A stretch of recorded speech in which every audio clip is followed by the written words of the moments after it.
came to power 6 weeks ago have risen to around 1,000. Now, I know you have been contemptuous of your critics, but they are accusing you of unleashing a national death squad. Where is this going to end? Because some are saying that the social fabric of the Philippines is at risk here.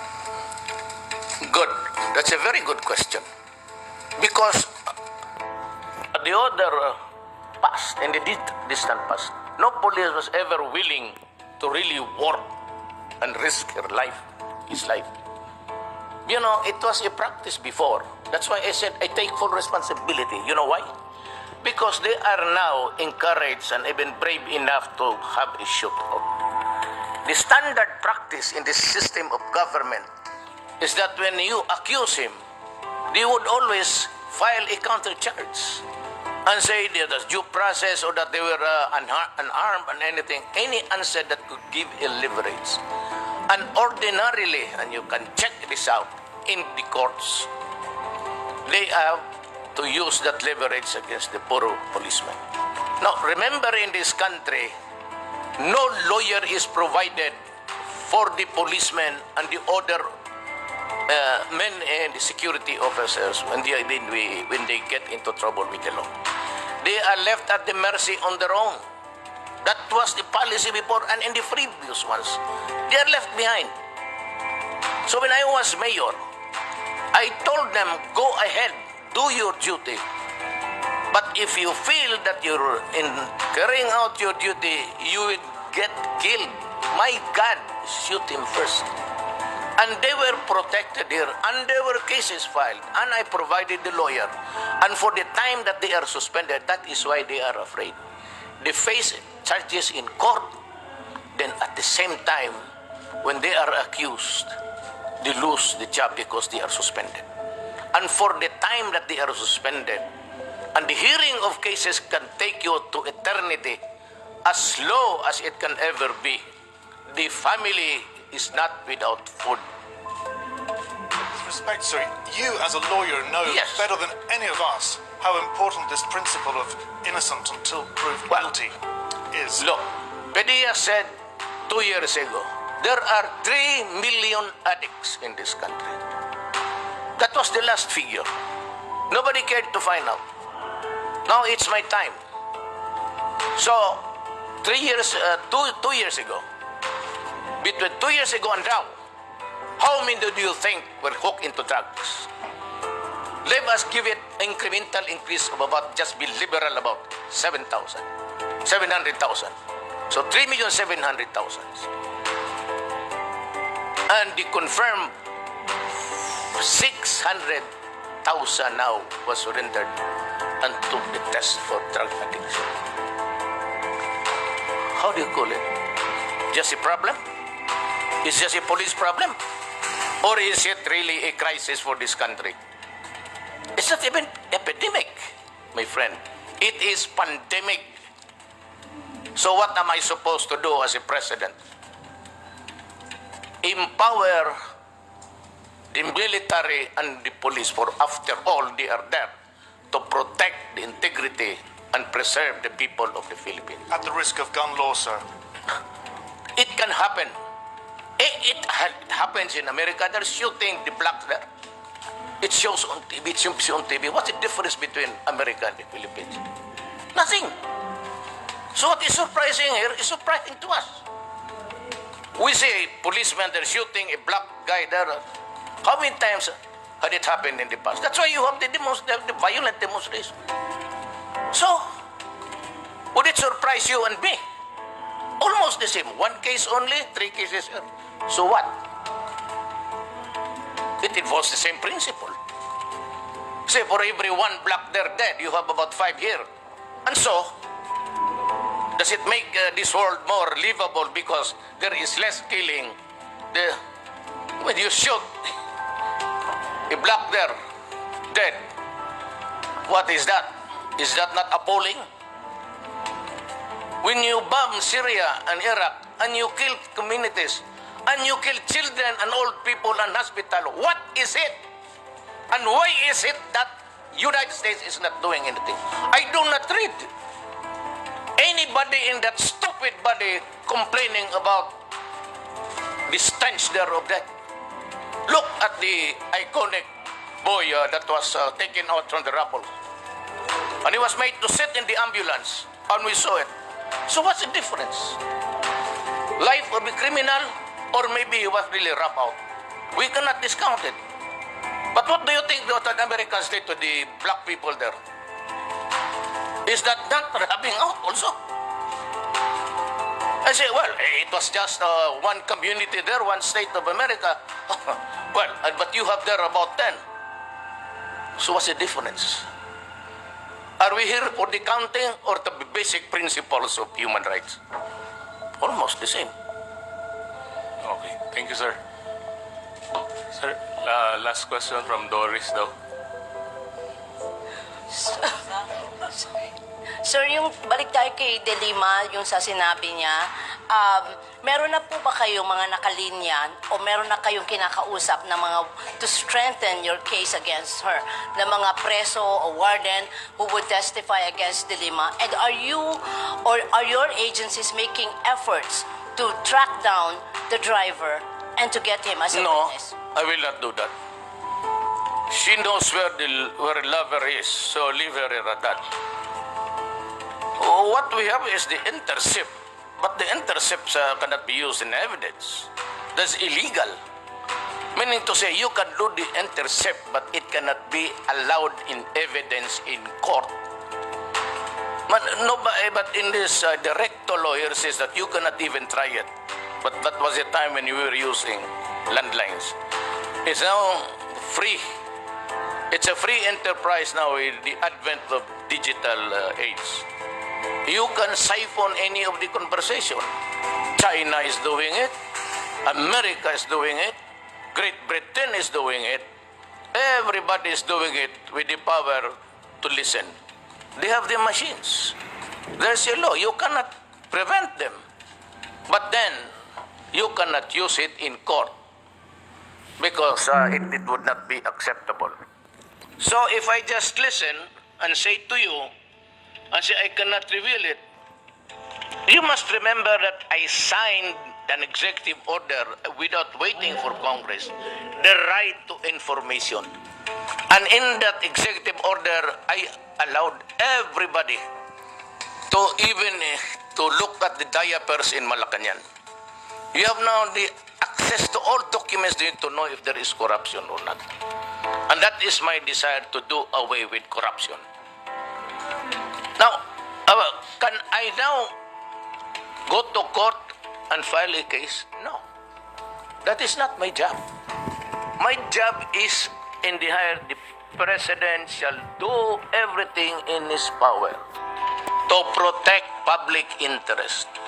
As president, I got this information being a privilege as a president, but I am not required to prove it in court. That is somebody else's business. Okay? So, that's one. The second is, I have every right now to tell you, because you were the one, the media, bugging me several times. We met in Cotabato, everywhere you were. Who is the next mayor, senator that you will reveal connected with drugs? I said, there is one.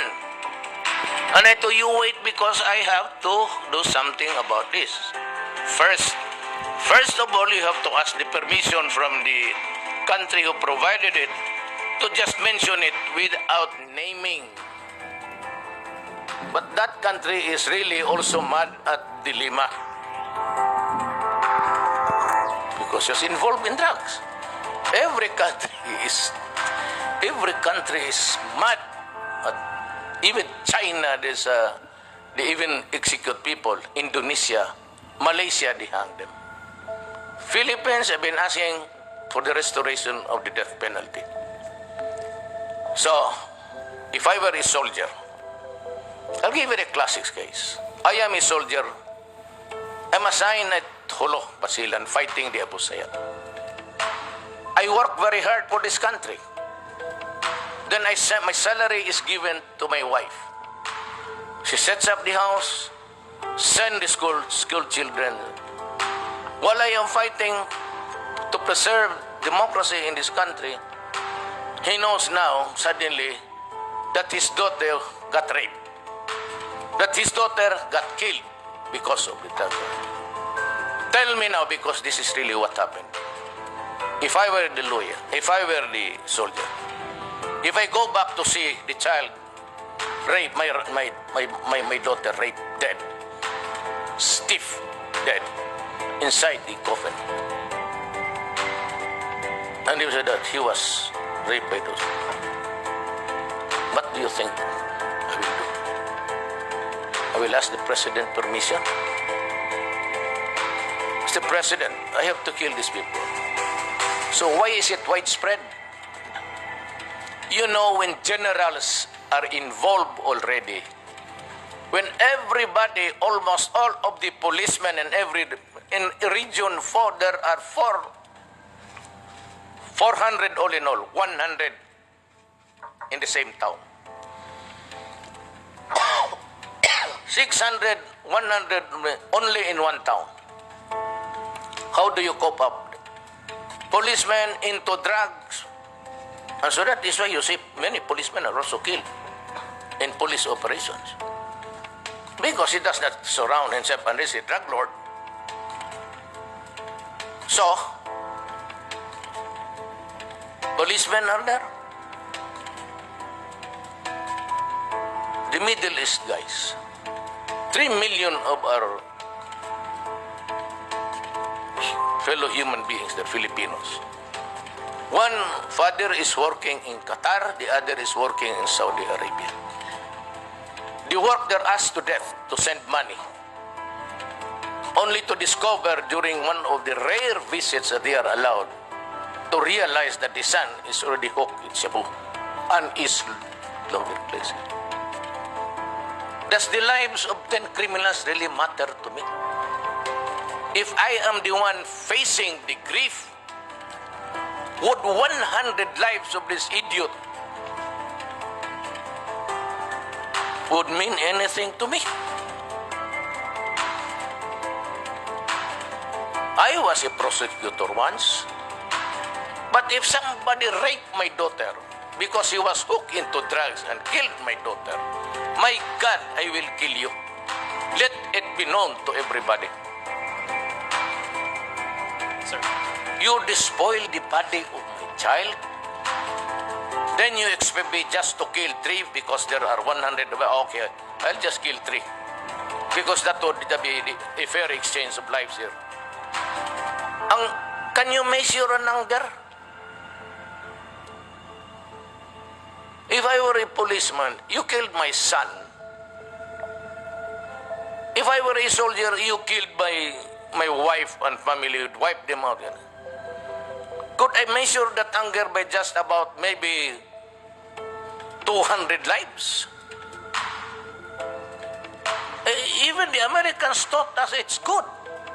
Charles Bronson, he was it Death Wish? Oh, what was the movie about? He was a cop, he was a vigilante, just like Clint Eastwood. They reflect, actually, they are the mirrors of life. They mirror the lives of everybody. The what? No, in the sense that I do not believe the crusading justice there. It's far different. But he has his own duty as oath to protect. Mine is a larger. I have to protect a country.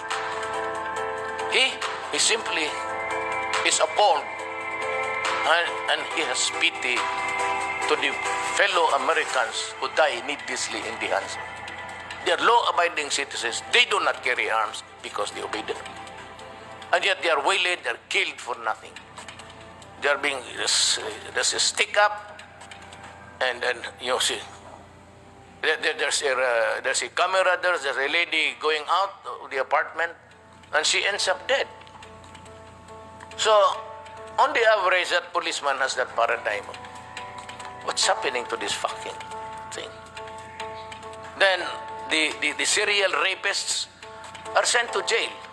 After 2 years, they are allowed to go out. Then they go out, they look for houses with open windows. Nobody's there except the daughters or the children. He goes into the room, carries the child, brings her to the nearby woods, and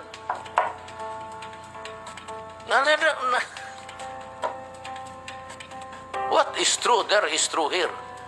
The mirror of life is portrayed before us. That's what I'm saying. If it's a change of my character, it is not an original trait. I have my faith to follow.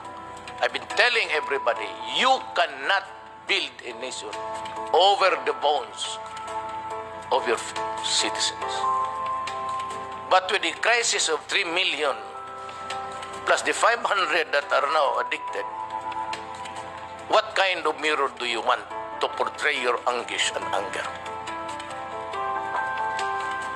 Let us be clear on that. But you might think, so what are you? My friend, I am a human being. I know how to get angry. I should know how I would get soft. I know how to pity. And I know how to have the rage. How do I react? Well, it all depends. If it's my daughter, I'll kill you.